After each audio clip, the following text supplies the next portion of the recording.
Mucho gusto. ¿Cómo te va? ¿Cómo te sientes? Está bueno el estudio, ¿eh? Muy bien. Este Inaugurando. lugar. Felicidades. Me siento como ascendido. ¿No? Muy bien. ¿No? Es que contra la burguesía hasta que los alcancemos. Y mira, ya. Estupendo, Ricardo. Que sea una etapa de mucho éxito. Muchísimas gracias. Y saludos Hugo. a todos los que nos escuchan. Pues tenemos varios temas. Sí. Te voy a poner el primero, lo mencionaba. Me trae muy incómodo la enorme cantidad de comentarios. Yo ojalá y te dijeran en las redes sociales, que es una cosa que solamente ocurre si abro mi teléfono, mi computadora, ¿no? Los pasillos, incluso con los familiares. ¿Cómo se nos ocurrió darle asilo a Evo Morales? Yo empiezo a hacer la cuenta de a cuántos les hemos dado asilo. Por cierto, no todos probos, ni lindos, ni moralmente aceptables, simplemente No. seres humanos. Y la figura no está hecha para recibir solo a gente moralmente aceptable. Imagínate, sería una locura, ¿no? A ver, la figura de asilo. Es una figura que viene desde la Edad Media. Es una figura que se daba en principio justamente por cuestiones religiosas en los conventos, ¿no? Incluso empezó siendo una figura que era para proteger a delincuentes comunes, no por cuestiones políticas. Te estoy hablando de la Edad Media, ¿eh? Y esto fue evolucionando y luego cambió radicalmente al revés para hacer, cuando los estados nacionales empiezan a configurarse como tales, el asilo continuó como una práctica, una tradición y después una convención, ¿no? Una costumbre aceptada entre estados para proteger a personas que eran perseguidas políticamente. Y así se ha quedado el asilo. Es increíble que todavía hoy veía yo a Jesús Ramírez, el vocero o el director, el encargado de comunicación social de la presidencia, decía: hemos dado asilo a Evo Morales por cuestiones humanitarias. No, eso se llama refugio, es otra figura. El asilo es asilo político. El asilo se da a un extranjero, a una persona de otro estado, donde por razones de tipo político peligra su vida, su integridad, y este estado lo protege, ¿no? ¿Qué razones son las que justifican recibir a un asilado político? Mira, es una figura que está perfectamente reglamentada en tratados internacionales. La Convención Americana de los Estados Americanos la tiene en unos artículos, el 22.7. La razón son básicamente cuando por alguna razón de tipo político peligras. Y en ese sentido tienes derecho a que otro estado que quiera, es una voluntad soberana de un estado, te quiera proteger, te quiera dar el asilo. No se escarba más ni quién eres, ni si eres honesto o si eres de izquierda o eres de derecha. En nuestra ley reglamentaria se habla que tiene que ver con el perfil público. Punto. Con que seas un político el cual ha caído en desgracia y en virtud de esa caída en desgracia estás en peligro, eres sujeto para pedir asilo en otros estados. Muy bien. ¿No? Ese es el derecho de pedirlo. Ahora, te lo tienen que obsequiar. Y el periplo que ayer hizo, en la madrugada, hizo Morales, te deja claro, lo decía el canciller hoy en la mañana, pues las legislaciones en América Latina son distintas. Sí. Ahora, háblame de la mexicana, la historia de la historia constitucional de la asilo Me encantaría en México. saberme la historia, no me la sé. Sé cómo está regulado actualmente, Muy Ricardo. Y sí sé que es una figura que ha estado regulada por muchos años, no es nueva. Tan no es nueva que tenemos asilos pues, que han sido históricamente paradigmáticos, ejemplares, como fue el de muchos personajes de la República Española, ¿no? ¿Te acuerdas? El Shah de Irán, hablábamos por de Lázaro Trotsky, Cárdenas, hablábamos de el Aya Shah de de la Irán, Torre. el caso Aya de la Torre, además, es uno de los casos paradigmáticos del asilo Pero cualquier político. personaje expuesto que nos pida asilo, estamos, dada Sí, nuestra Constitución, en ¿y obligación quién? de recibirlo. Y el Estado mexicano, es decir, las autoridades, de manera muy particular, es una facultad que se le da a la Secretaría de Relaciones Exteriores, es decir, es el Ejecutivo, vía su canciller o su Secretaría de Relaciones Exteriores, es quien puede discrecionalmente otorgarlo. No hay mayor causas predeterminadas no de por qué tenemos que sí, recibir por qué a no. cualquiera. Claro. Es decisión del gobierno mexicano. Tan es así que también tuvimos del otro lado del espectro ideológico, cuando el presidente Calderón, el asilo al presidente Zelaya de Honduras, ¿no?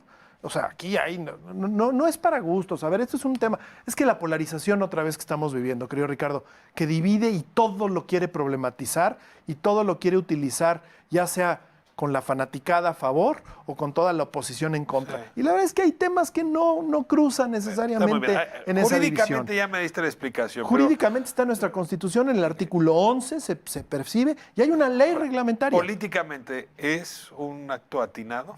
Total y absolutamente. ¿Por qué? Yo no le veo ni la duda, porque Evo Morales es un personaje político de enorme relevancia para América Latina.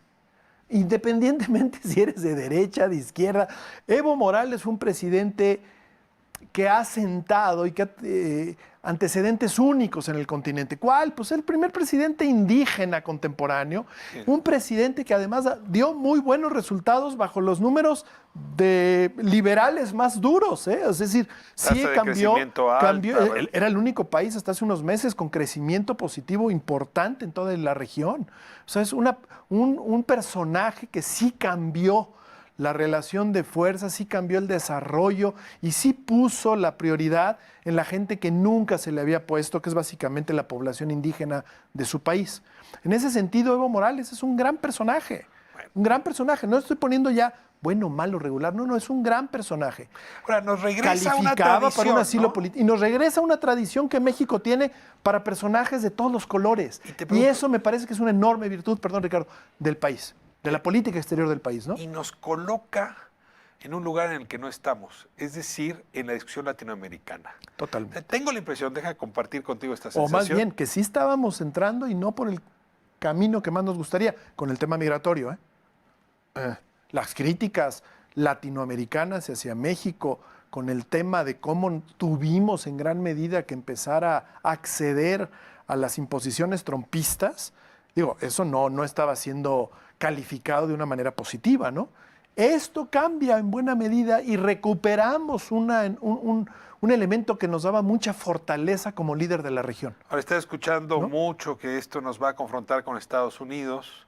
Y yo escuché hoy el mensaje del presidente y la verdad no veo garras para el problema. O sea, ¿cuál es el riesgo? ¿Qué es lo que la gente que se opone a que hemos dado el asilo que le dimos a Evo asilo Morales, a un enemigo a de un Washington, enemigo, a un populista, a un dictador? Pues la verdad es que Evo Morales no es eso. Es decir, y hoy en día lo importante, ¿quién es Evo Morales hoy?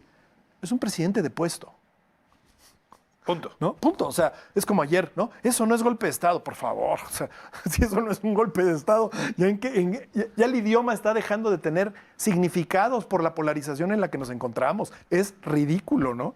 Ahora, es una discusión que está dentro de Bolivia. Es una discusión sin sentido, ¿eh? El golpe de Estado es golpe de Estado. No solo eran golpes de Estado los de las dictaduras militares conjuntas en los años 80 o antes 70 en América Latina. El golpe de Estado es también una figura legendaria, muy vieja, que tiene un significado más allá del personaje que lo lleva a cabo, o si se dispara 1 millón de balas o no se dispara ninguna.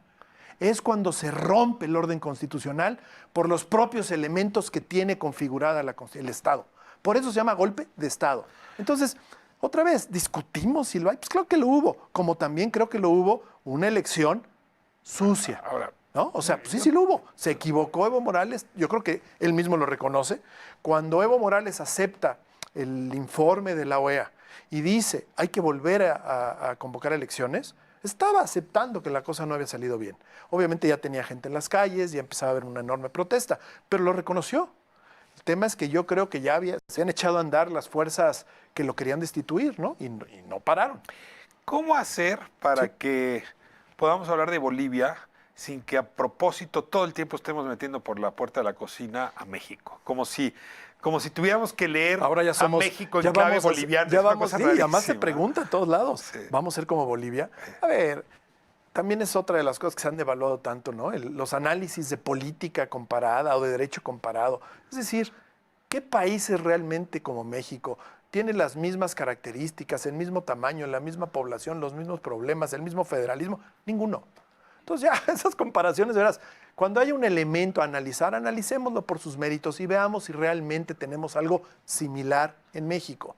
Yo todas esas comparaciones de ya somos como Bolivia, somos como Venezuela, ya somos como Cuba, no somos como ninguno.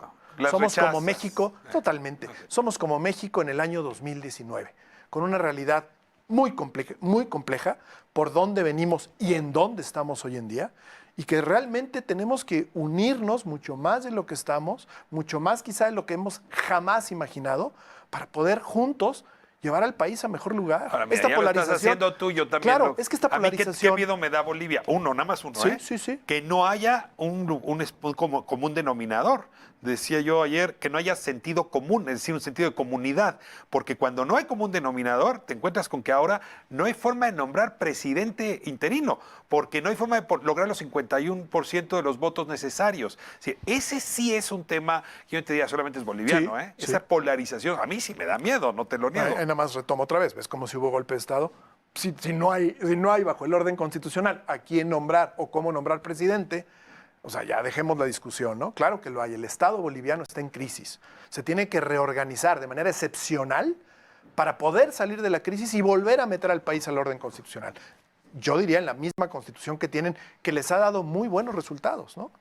Ahora, otra vez, cuando te decía yo, tomemos los elementos que nos sirvan para análisis en sus méritos. Tomemos las razones de por qué en Brasil la derecha logró meter a la cárcel a Lula da Silva y quitar a la presidenta que era Dilma.